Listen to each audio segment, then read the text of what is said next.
They say the problem is that a legacy data storage system was compromised. So we had this car in the car park and all the files were in the trunk. I know. And it's like some guy got in there and stole all of them. So...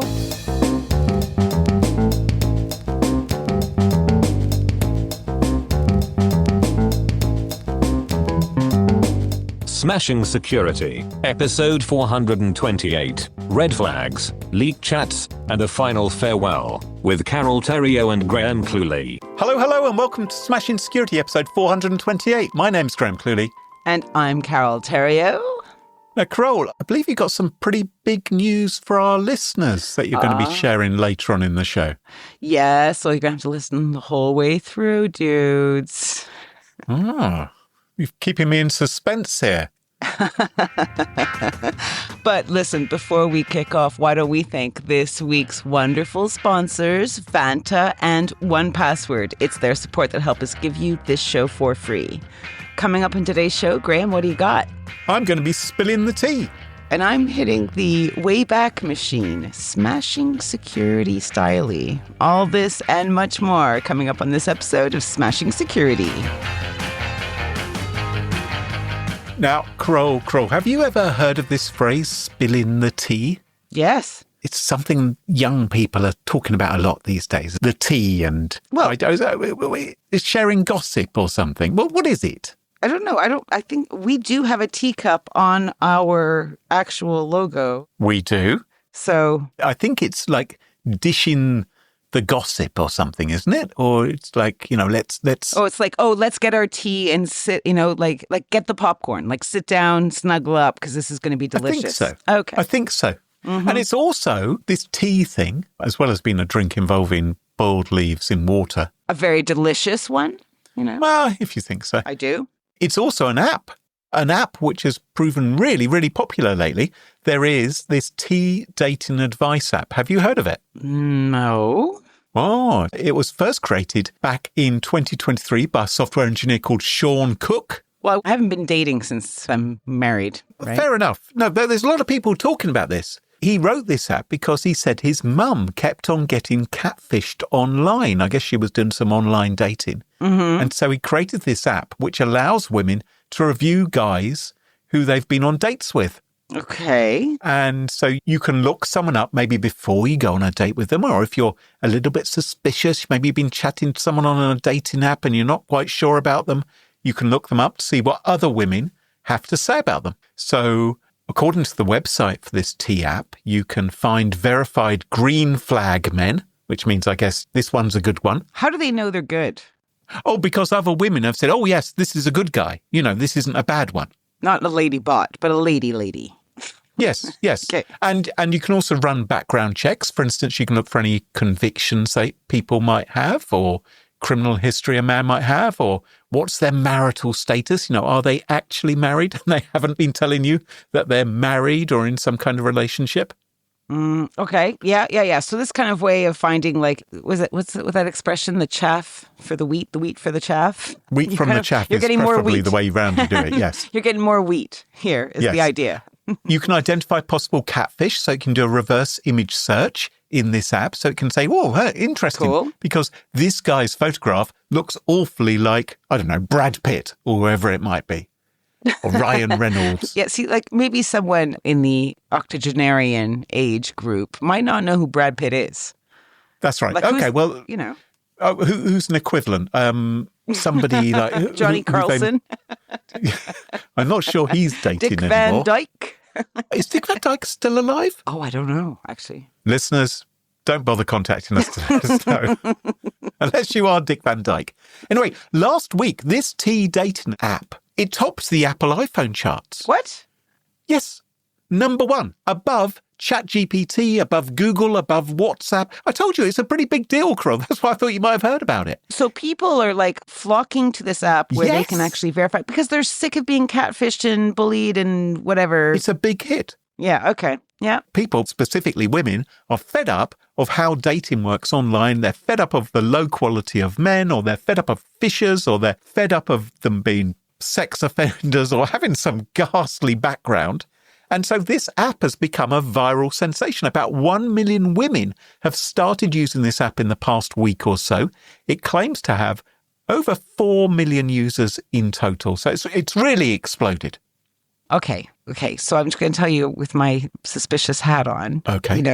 Ashley Madison claimed they had a lot of women on the site. Right. This is different. This is really, really live women flocking to the site. Well, I haven't verified that myself. Okay, of course. Yeah. But it certainly claims that. When you open the app, you will see local men in your area whose pictures have been uploaded, right? You could get this app. In fact, it's only US based at the moment, so I guess you couldn't get it. But if you're in America, you can get this app, you can boot it up, and you can see men who are around. And you'll be able to see if a man is being labelled as a red flag or a green flag and any comments left by other women. Now, obviously, those comments which are left are anonymous. So the women have pseudonyms. You don't use your real name on the app. Right. Which makes sense, because obviously there could be recriminations if a man's not very happy of what you've said. Although the man might suspect, if he had a relationship which ended rather badly, it's like, oh, okay, yep, I can guess which one that was. You can also look up specific names in the search bar and create alerts. And it's not just about looking at comments for men's red flags. You can also use T's Catfish Finder AI to run background checks or look for criminal histories, public records, etc., etc. Jeez, it's so scary. This what has to happen. Do you think it's scary? You have to date someone. You want to go for coffee and see if you guys get on, and you've got to go background checks. Well, I guess lots of women have had bad experiences, and that's why they're turning to an app like this. Oh, and according to the website, 10% of its profits go to support the National Domestic Violence Hotline. That sounds very good. Yeah. It sounds like a good thing, right? Yep. And now, of course, they want to keep bad guys out of the app. The app is supposed to be for women only. So when you make an account, you tell it your location, you tell it your date of birth, you take a selfie to verify that you're a woman, and you wait to be approved. Some people have complained. They say it takes a few days to get approved. I guess because 1 million people have signed up in a week. That even if they have an automated system, it must take some time to determine if a picture is going to be of a woman or not. May I ask, do you know if this spread via word of mouth or what made its tipping point? You don't know? Or Well, it's been going for a few years. I don't know, but it appears to have just ignited. It's caught fire just in the last couple of weeks. And suddenly the media are going crazy about it, saying, oh, I went on this app. This is how it worked. This is what you need to know about it. And of course, the more news stories, the more people go on it, the more people write news stories. So, it seems to me like as a concept, it sounds like a good idea. Anything which has good intentions. It's about keeping women safe. It's about giving them a space to share their bad experiences with guys so that others don't have to go through the same thing. That seems like a good thing, but that's not to say there hasn't been controversy. Because some men have claimed that it violated their privacy. Some men have said that posts about them on the app are false or misleading. Right. So is this a bit name and shame? Yeah, well, exactly. Because there you are. There's your photo and people are saying you're a terrible human being. And obviously there will be some men who are terrible human beings and are right to be called out. But there'll be others who say, well, that isn't really what happened, Or there'll be some people whose identity have been stolen. And it's not even the picture of the... Oh, I see. Right? Yeah. There's some guy, innocent person, whose pictures and, job profile has been taken. Right. So if someone used a photo of somebody else and they acted badly online, maybe the person never even met them. Right. And they just say, he's a bad guy. Yeah. And it's like, well, that wasn't even me. Mm-hmm. And of course, men aren't allowed on the app, which means they don't have an opportunity to post. Not sure how they tell. Well, do you send a picture of your genitals? How does that work? It's interesting. So the app takes a selfie of you. Oh, my God. A few years ago, it used to take a photograph of your identity documents and upload them. It doesn't do that anymore. Now it does a selfie and it does some kind of check which determines if you're a woman or not. And I'm sure sometimes it could make a mistake in either direction. Uh-huh. Okay. But you can easily imagine that misinformation could run wild up there and personal information could be shared that could be inappropriate. Yeah, if you've been say something bad's happened to you and you went on there to kind of say, hey, I'm sharing all my stuff so it doesn't happen to you. Yeah. That information is involving someone else who, I totally get it. Yeah. So how do you feel about this? Do you think this is a good thing, this kind of app? I think that's a very, very complicated question that I'm not going to touch with a 10-foot pole. Well, let me try and make it a little bit easier for you to decide, because there is a cybersecurity angle. No. I'm afraid so. Yes, Smashing Security, touching on the topic of cybersecurity. Who would have thunk it? Last week, an itsy-bitsy little problem was revealed with the T dating app. Mm-hmm. Because it turns out it suffered something of a security breach. Mm-hmm. And this problem first emerged in that nightmarish Petri dish that is the internet message board 4chan, because some people on 4chan, which is a repellent corner of the internet, quite frankly, began posting data that appeared to have originated from inside the T dating app. Mm-hmm. 72,000 images, including approximately 13,000 selfies and photographs of ID documents submitted by users during their account verification process, and approximately 59,000 images publicly viewable in the app from posts and comments and direct messages, they were compromised. They fell into the hands of the 4chan community. And we don't know how. Well, according to T, they say the problem is that a legacy data storage system was compromised. They say this is a problem related to data. So we had this car in the car park and all the files are in the trunk. I know. And it's like some guy got in there and stole all of them. So You might be onto something. Maybe if they'd actually left it in the trunk of a car, that would have been more secure than what they had. Because I've read reports which said there were no passwords involved. Anyone could just go to this place on the web and download all this stuff. Do you think this was a honey trap for women? No, I don't think that. Okay. I don't think so. I think it was created with good intentions, but maybe not the greatest quality control. So the data affected, according to T, was related to users who signed up before February 2024. Okay, yeah, so a few years ago, before the current sort of big hype about this T thing. So it's like an old backup almost. The ones that like made it happen. Yeah. Like and some people are a bit annoyed about it. Some people said, weren't you meant to delete those photographs I uploaded as soon as you verified I was a woman? Yeah. And according to T, they said, well, that data was stored in accordance with law enforcement requirements. On this legacy backup system. At this time, they said, we have no evidence to suggest that the photos can be linked to specific users within the app, which... Oh. Well, I thought, Have they heard of this thing called the internet? I don't know if they've... On to reverse image search, Right. just like the T app does. And furthermore, some of these images are of ID documents, which presumably have your name on them, maybe? Imagine people using passports. Yes.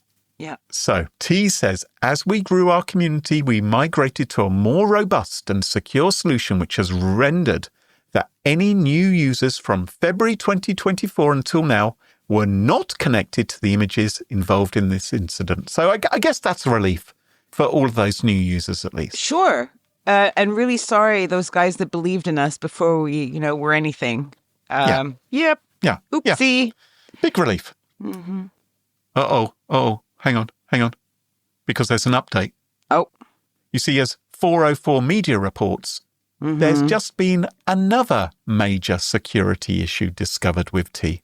And it doesn't just relate to users who registered before February 2024. In fact, it relates to data as recently as last week.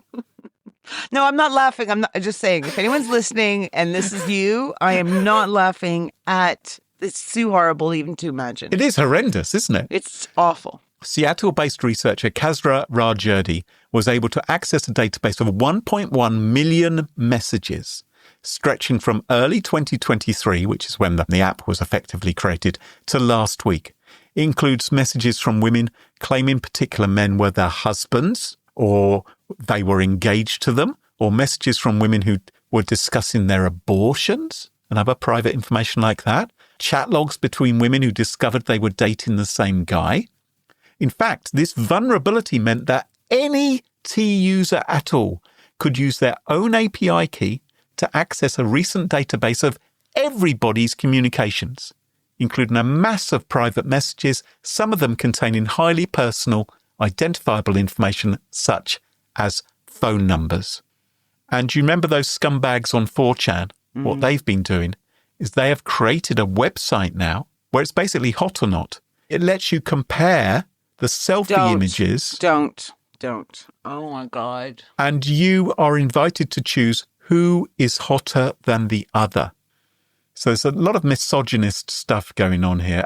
I think the idea of wouldn't it be great if women could check if someone was a bad guy or not is a great one. But it's so problematical the way in which this has been set up. Now, in some countries, like for instance, in the UK, there's a thing called Clare's Law, where you can actually go to the police and you can request, I think you can say, I'm dating this guy or I used to date this guy and I'm a bit worried about them. Can you tell me if they've got a bit of a history? I've covered this on the show before, I think. Ah, right. Okay. Excellent. So it's good that some countries have that as an alternative. But of course, it's not there available to you at your fingertips inside an app. And the police may decide, well, it's not in the public interest, or, that they will review any request like that to see if it's actually appropriate to share that information. Today, just before we started recording, I went to have a look. T is currently the second most popular app in the US Apple iPhone store. It beats Threads, Google, WhatsApp, Google Maps. It's only being beaten by ChatGPT. You will find no mention whatsoever on T Dating app's main web page that refers to any kind of security incident at all. There is, if you manage to find it, I have the URL, which I'll put in the show notes. You can read about the cybersecurity incident. They have put out a statement about it.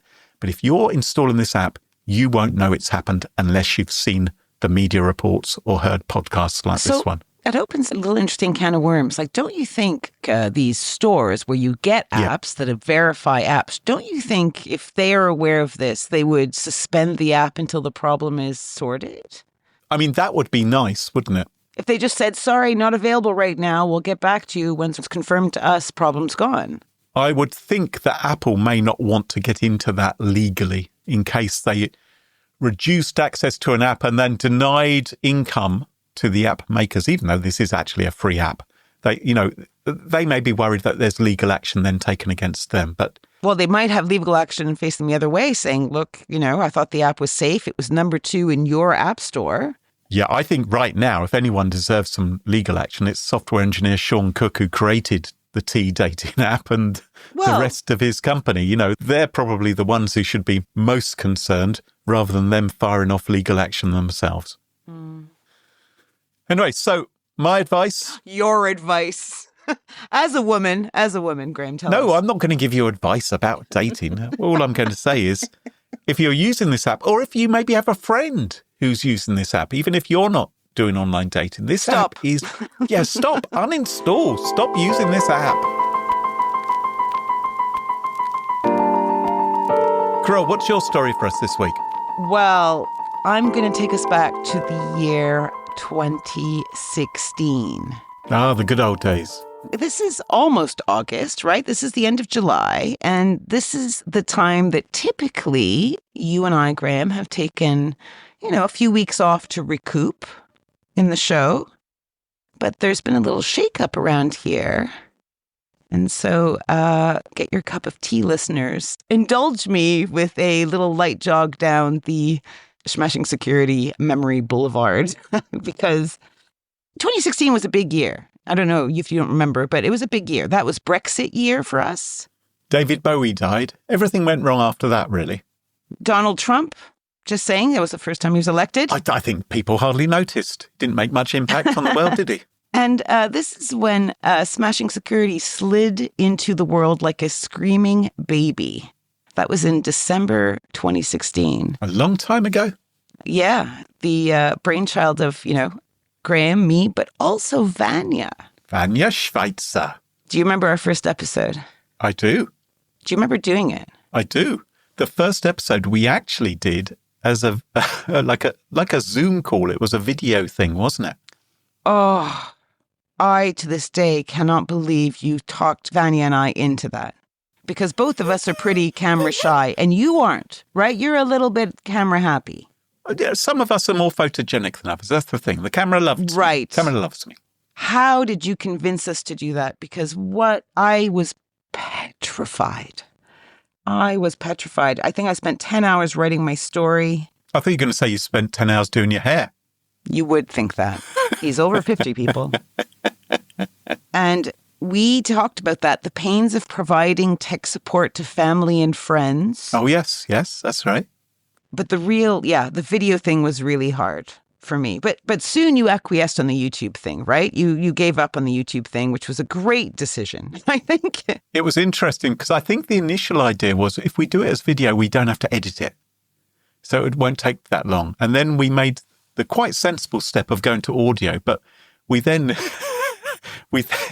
thought maybe editing is quite important, actually, so we don't sound like complete plonkers. Well, yeah, for the listening experience, it's also better. Yes, it is. I think so.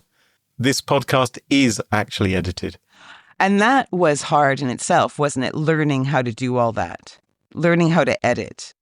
I started in GarageBand. Yeah, we've used lots of tools. Yeah. Which was really complicated because it's a pretty powerful music-inclined system. After a while, we moved to Logic Pro. Yep. I liked Logic. I got really into it. But then, right. Yeah, we now use Hindenburg and it's excellent. We've used that for years, haven't we? Yeah, I love Hindenburg. Me too. It is great. But we did 10 episodes before Vanya had to excuse himself from being a regular host on the show. Yeah, like a rat from a sinking ship. Well, no, he had to. And it was a baptism of fire for both of us because we had to learn everything, but also we had to figure out how we were going to deal with that. And this is when we got guests, right? This is when we started getting guests, weekly guests on the show. Paul Ducklin, he was an early one. He was. The wonderful Maria Vermasis. Well, she's my queen to be. These are my tops. This is what I think have done the most show. Don't upset people by leaving out names of anyone significant. Well, that's your job. Okay. Your job. So I've made a list already. Okay. So the glorious Anna Brading, right? Oh, yeah. She's always been fantastic on the show. Dave Bittner has come on many, many times from the Cyberwire. Bittner's a star. He's a star. Jeff White has done loads of shows with us. Yes. But Maria's the one. She's our top guest, I think. She's done 43 shows with us. 43? Wow. 43. It's mind-blowing. Yeah. And like a lot has happened in the tech space too, right? We had like GDPR. That's the most important. That happened during our reign. You actually read the GDPR regulations. From cover to cover. Wow. Cambridge Analytica scandal happened then. Right. That, I don't know if you remember, but we had this little mini pandemic. And we actually podcasted through the entire pandemic. Yeah, but I know that sounds like it was a big deal, but frankly, there wasn't that much else to do, was there? Well, we both got COVID during that time. I never got COVID. No? I didn't. No. You've never had it? I've never had COVID. Oh, yeah. I did lose my voice one episode. And the show kind of grew, right? Because we added things like Pick of the Week. Pick of the Week. We got sponsors. Yes. We got stickers. T-shirts. A Patreon community. We went on tour. Do you remember that tour we did? We did go on We tour. went to Duxford near Cambridge. We went up to Edinburgh. We did. Did we go to Northern Ireland? Manchester. Okay. Yeah. We interviewed CEOs, founders of all kinds of companies. Yeah. Can you think of things that we covered through all that time? We mostly told people not to use the same password on different websites. We've talked about Roombas. Yes. NFTs. Oh, yeah. Wireless headphones. I had a lot of stink about wireless headphones. We both did. We hated the idea of like AirPods or like wireless head listening devices. Yeah, I still don't like the idea of wireless earphones. That's a terrible idea. Oh, you don't have any? No, I don't. I refuse to. Oh. Do you have them? Yes. I'm totally converted. Don't you have sweaty ears? Don't they fall out of your ears? No. Wait till my pick of the week. All right. We talked about drones. Drones, yeah. Smart sex toys. IoT. Oh, I like the way you quickly went past smart sex toys. Robo-dogs.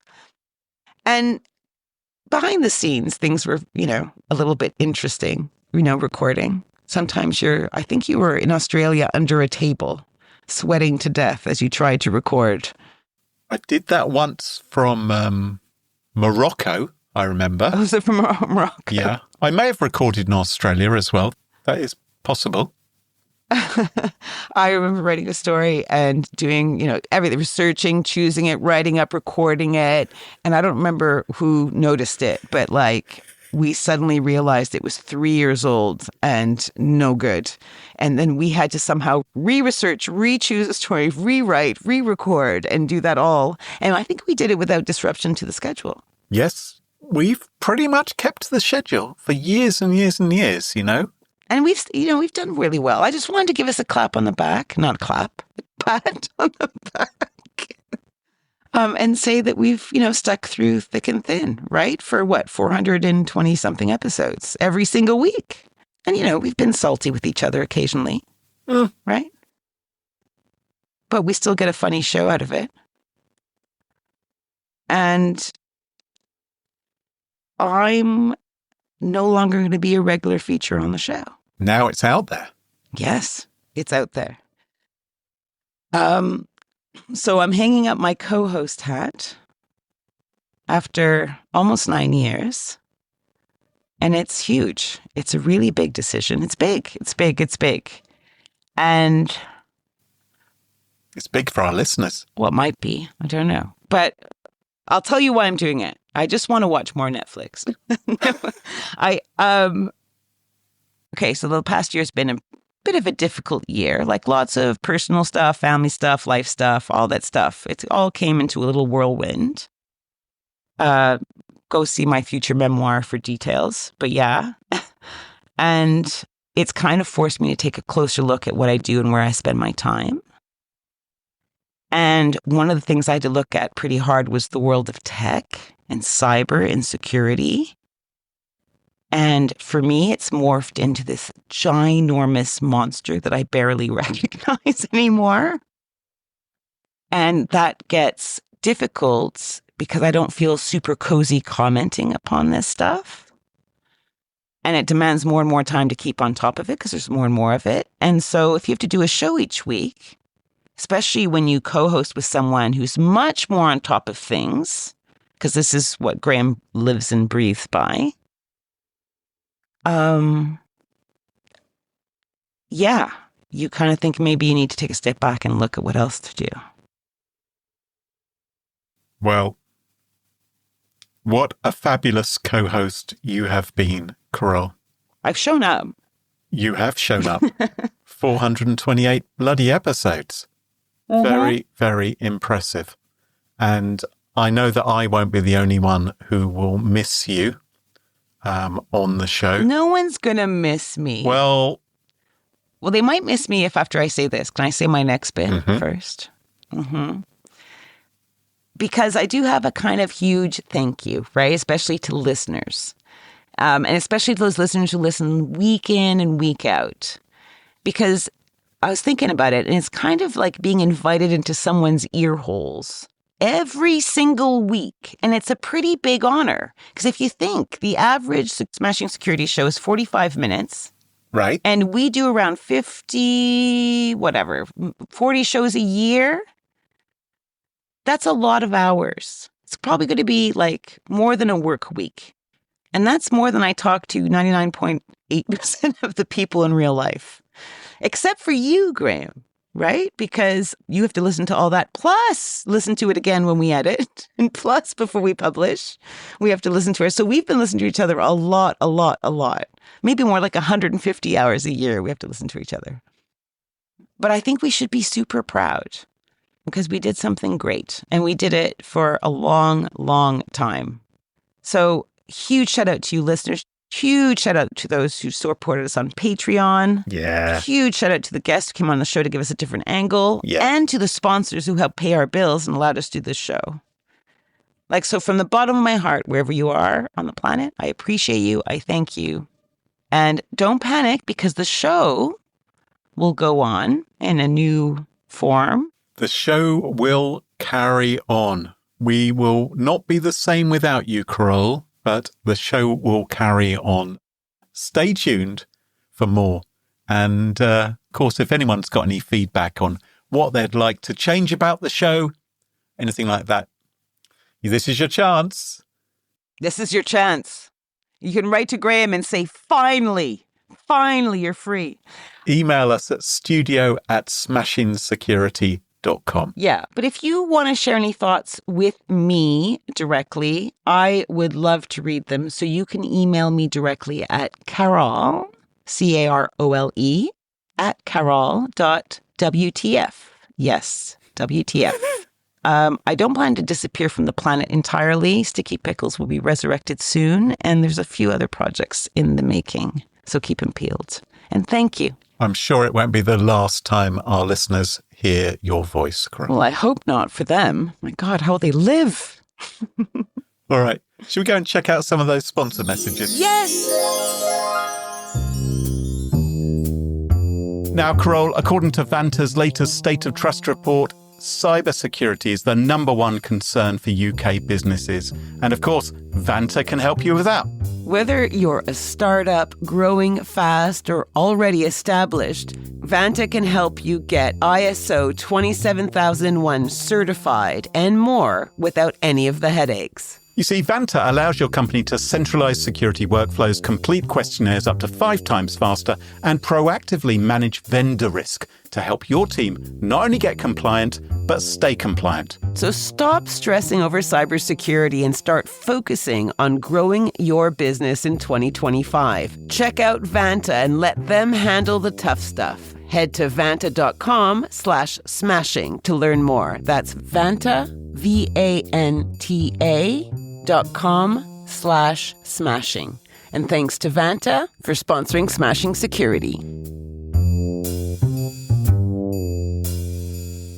If you're a security or IT professional, you've got a mountain of assets to protect. Devices, identities, and applications. It's a lot, and it can create a mountain of security risks. Fortunately, you can conquer that mountain with 1Password Extended Access Management. Over half of IT pros say securing SaaS apps is their biggest challenge. With the growing problem of SaaS sprawl and shadow IT, it's not hard to see why. Thankfully, Trellica by 1Password can discover and secure access to all of your apps. Trellica by 1Password inventories every app in use at your company. Then, pre-populated app profiles assess SaaS risks, letting you manage access, optimize spend, and enforce security best practice across every app in your employees' use. So take the first step to better security for your team by securing credentials and protecting every application, even unmanaged shadow IT. Learn more at onepassword.com/smashing. That's onepassword.com/smashing. And welcome back. And you join us at our favourite part of the show, the part of the show that we like to call, for the very last time for Carole Theriault, Pick of the Week. I might be on the show again. I might say it again. Pick of the week. Pick of the week. Pick of the Week is the part of the show where everyone chooses something like could be a funny story, a book that they've read, a TV show, a movie, a record, a podcast, a website, or an app. Whatever they wish. It doesn't have to be security related necessarily. I hope it's not. Mine is not security related. Yay! This past weekend, the incredible Tom Lehrer died, aged 97. Carole, are you familiar with Tom Lehrer? More information before I say yes or no? He was an extraordinary writer and singer of satirical songs. Oh, I did read about him in the New York Times this weekend. Yes. But I was going to go check him out. I haven't listened yet. Oh. Yeah. He is wonderful, or was wonderful. He was not only a singer-songwriter of these funny songs, but he's also a mathematician. He was a child prodigy, entered Harvard at the age of 15. Wow. Had his master's in mathematics at 19, later taught at MIT and Harvard and University of California. He was also the inventor of the vodka jello shot. Can you believe? I love that. So he's a clever guy. And famously, in the 1950s and 60s, he wrote and performed witty songs at his piano. But then he left that world behind to teach instead. He was one of a kind. So there are certainly songs which probably people will have heard of.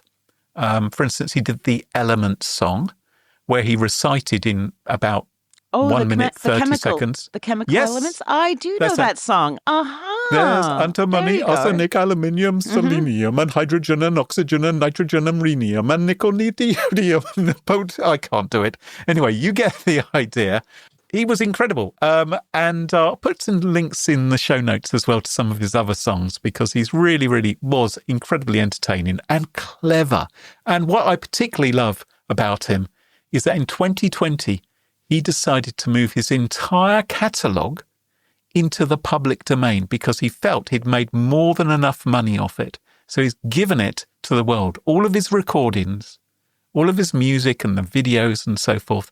You can go to tomlehrersongs.com, check them out. Very entertaining. And there's not enough people like Tom Lehrer in the world. So very sad to see that he had died at the ripe old age of 97. And so this is my little thank you to him for all the entertainment he's given me over the years by making him my pick of the week. There you go. Good one. Carole, what's your pick of the week? Well, I mean, what do you do for your final pick of the week? I don't know. Sticky pickles? I thought about it. Yeah, I could do that. But I thought, no, I'll take my favorite picks of the weeks I've done over the years, and I will choose the ones I continue to use to this day, almost every day. Okay, and I've chosen 5. I'll go quick. Okay. Number 1, the library app Libby. Oh, yes. Very good. Very good. Love it. Okay. Supports your local library. You don't have ads when you read a book. It's the best thing since the sourdough revolution. Because it's a way, basically, of borrowing an e-book, isn't it, Libby? Yes. It's wonderful. It's great. Shokz bone conduction headphones. Oh, you still use those, do you? I use, and they are wireless, Graham. Yes, I'm familiar with them. And I love them. I wear them every single day.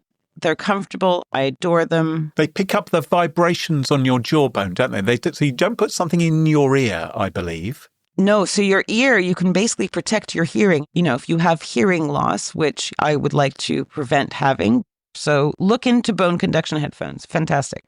For example, in Canada, they're legal to wear if you're cycling, but if you wear ear-in headphones, it's illegal. Ah, okay. So there you go. Number 3, yoga. Okay, I used to have a lot of back problems. Yes. Graham can attest to it. I've had serious operations. And since I started doing yoga, I have not had issues. Just hit the YouTubes. My favorite is Two Birds Yoga. Link in the show notes. Just find one that suits you. It will save your life. That's the way I look at it. Number 4, ThermoPen. Okay, this is for anyone who cooks. This is a digital thermometer. Oh, I remember this one. Because if you don't want to give people food poisoning, perhaps if you're not a great cook, this is how you do it. And if you want your food not to be overcooked, this is how you do it. It's your secret weapon. I'm not paid by any of these people, by the way. I'm just saying it's the bomb, ThermoPen. And the final one is BBC Sounds. Because there is so much quality stuff there from all over, and it's a really good archive of listening amazingness. So there you are. So those are my 5 pick of the weeks. Wow. Well, great picks of the week. How are you going to feel about not having to come up with a pick of the week every week, Carole? Oh, I'm going to cry. Weekly. Well, that just about wraps up the show for this week. I'm sure lots of our listeners would love to find out what you're up to and follow you online. What's the best way to do that? I've created a Substack. So Carole Theriault, my full name, at Carole Theriault, that's where you can find me. There's nothing there yet. Or is there? Go check it out. And you can find Smashing Security on Blue Sky, unlike Twitter, which wouldn't let us have a G. And don't forget to ensure you never miss another episode. Follow Smashing Security in your favourite podcast app, such as Apple Podcasts, Spotify, and Pocket Casts. And thank you to our episode sponsors, Vanta and 1Password. And of course, to our wonderful Patreon community. It is their support that helps us give you this show for free. For episode show notes, sponsorship info, guest lists, and the entire back catalogue of more than 427 episodes, check out smashingsecurity.com. Well, you're going to want to know what's going to happen next. So I guess the message I have for all the listeners is, until next time, cheerio, bye-bye. Bye.